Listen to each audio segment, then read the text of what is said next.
Hey guys, in this video I just wanted to share a game I played against one of the more popular chess Twitch streamers, JoeBruin. And just like 2 hours ago, uh, I was in his stream and he was playing viewers. And I was actually kind of surprised that people weren't really challenging him when I hopped in. So I just sent a challenge and it was unrated. So like I was still nervous, but I was like, it's just for fun. But it was actually a really good game for me.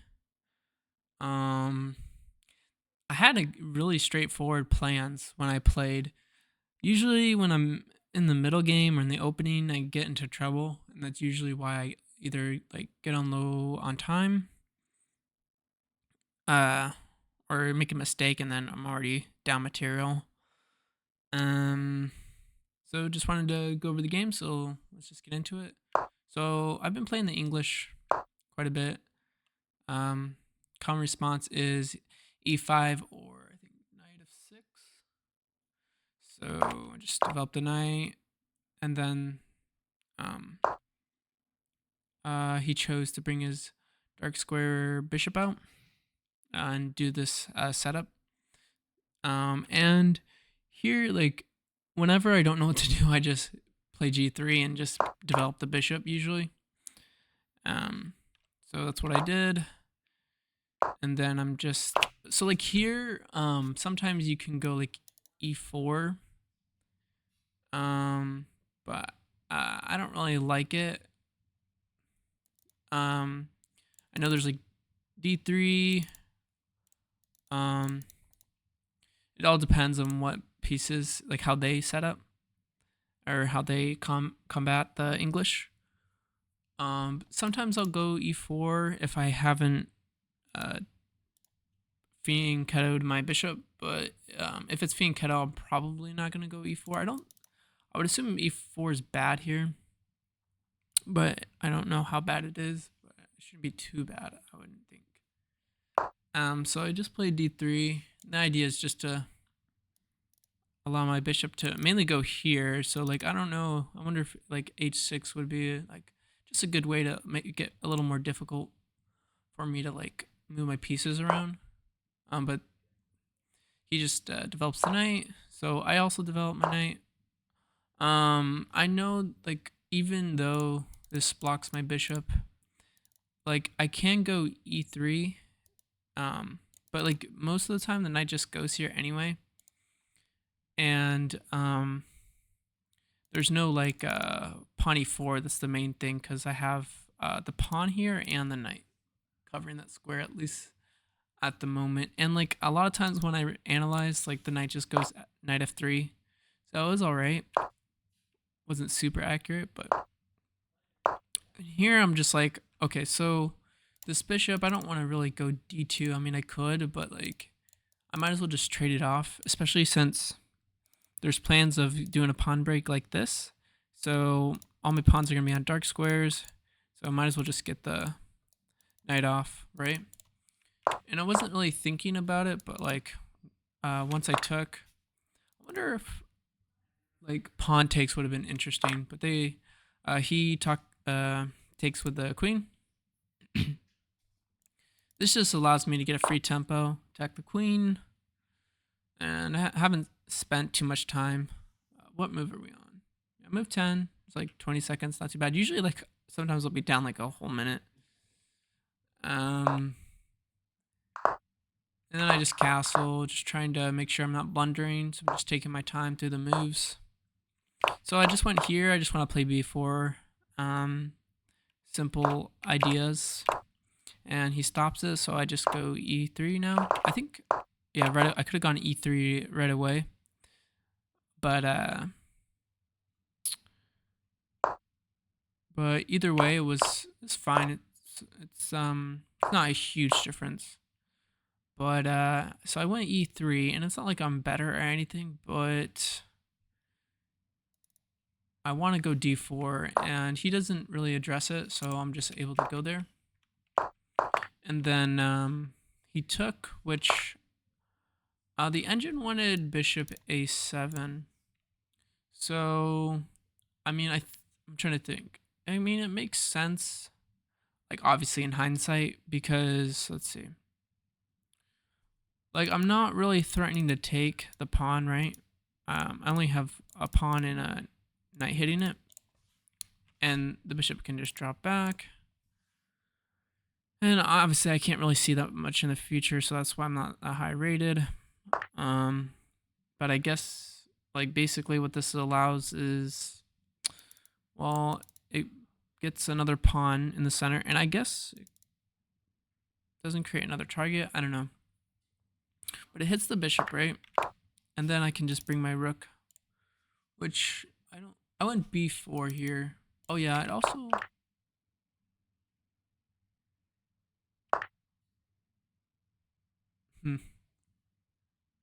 it also just opens the position for me, I guess.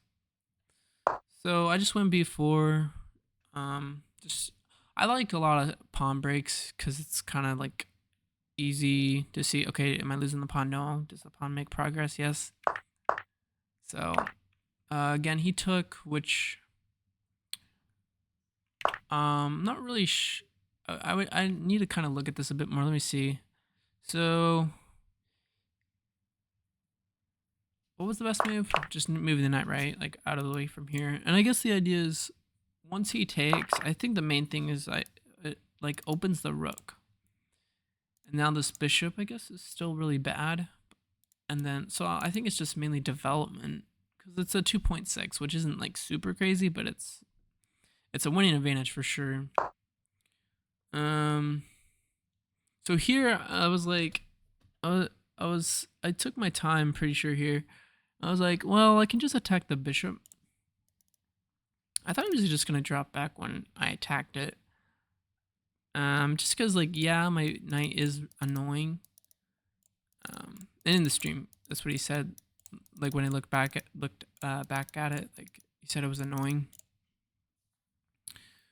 Which yeah, but like it doesn't really have squares at the moment. Although it is like positionally dominating, I guess you would say. So I just moved the knight. Apparently, engine wanted knight h4. I guess hitting this pawn, going there. But my idea was like, well, I can just leave this pawn here, and like as long as my queen and knight are defending, I'll be fine. Eventually, I was looking at knight h4. I know I did play it later in the game. So he just traded. Yeah, I thought he would drop back. Like, it doesn't really solve his problems, and it kind of makes it worse because now he's got to undevelop the knight, and I guess he does here. But yeah, once he moves the knight, this pawn isn't hit, and then I can just like probably go knight h4. That's probably what I would have. If he went here, I probably would have gone knight h4. I'm pretty sure. Hopefully, I mean that's like the main idea. Although I don't know. I wonder if like there was like g5 there or something. I don't know. But he just took the pawn. And I didn't really see everything. I just saw that like I just saw that when I go here, I'm attacking the knight. I'm protecting the pawn, and I'm controlling all the escape squares except for this one, but then I take, and it's a good attack. But he actually saw a move which I didn't see, which was c5. But it doesn't work because of en passant. Luckily for me.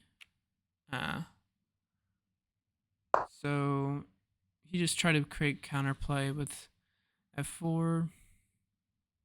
I was just trying to make sure, like, I took 4 seconds. I thought it took a little bit longer, but like I was just trying to make sure there wasn't like a bunch of counterplay because I was looking at this bishop.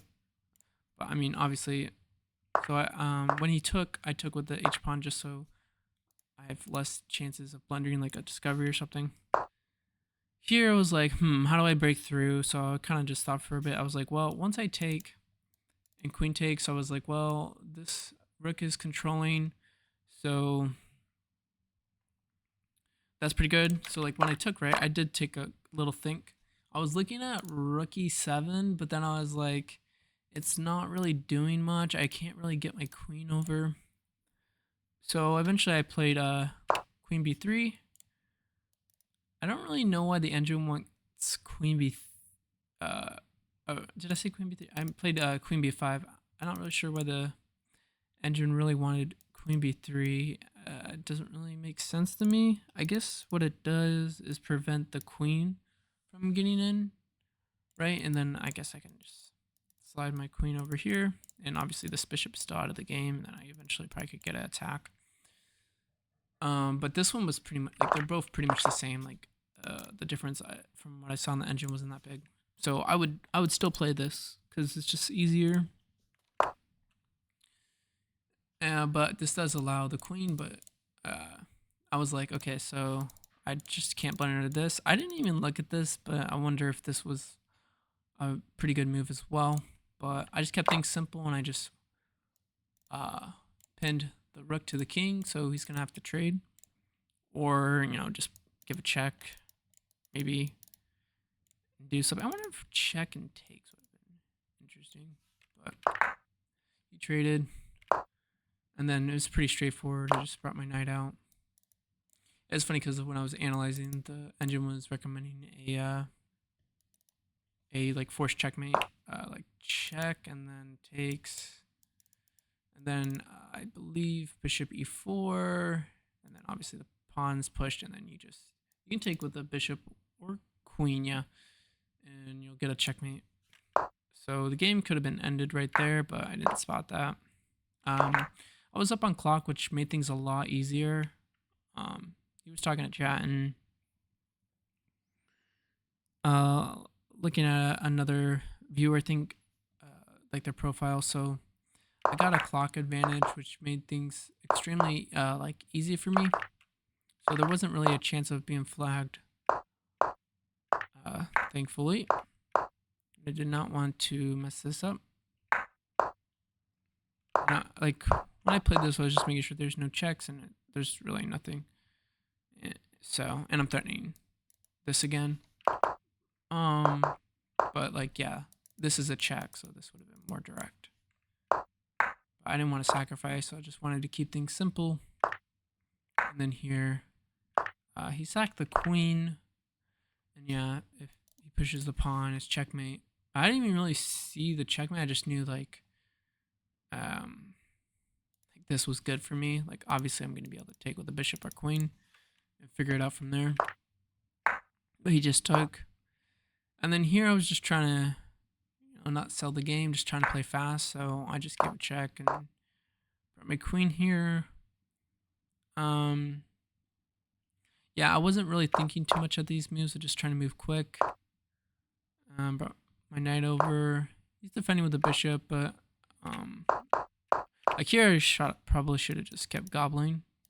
Like if I was low on time, I probably could have gotten flagged. But thankfully I had plenty of time. So I just cleaned up the pawn so there's no counterplay. And then like I gave this check. I was like here apparently I could have been more accurate with the check, but like when a piece is attacked and like I'm already up a bunch of material, just like play safe. And then here like this was an okay move. I can't remember what the engine said. What did he play? So he played takes. I thought there was another move. Oh yeah, I didn't realize. I think it was this. Like I didn't even realize how good it was. Like after this, I can play that. But he made it easy for me. Just got checkmate in the next move. So, by going here, but here would have been a little longer, but still would have been losing. But yeah, so it was a pretty easy game for me just because the plan was pretty straightforward. I know there's like a more critical, there's more critical lines black can play that makes it a little bit harder for the English. It's extremely difficult when they mirror, like when they go, when I go c4 and then they go like c5. But yeah, so the English has worked quite a bit. Has worked well quite a bit for me. which is good. What I really like about the English is it's usually pretty straightforward. Like most times, you can just fianchetto this bishop. You could, play d3 and bring the bishop out, and it's pretty solid. There's like most times I get in trouble when I go here, right, and then I go like e4 and then like d3. It's just kind of like a passive setup in a way because I don't really have many pawn breaks, so I kind of get in trouble there. But if I'm allowed just an easy setup like that, then I can usually just get out of the opening and usually hopefully win if I'm playing accurately. But yeah, that's going to do for this video. Thank you for watching. I'll see you in the next one. Bye.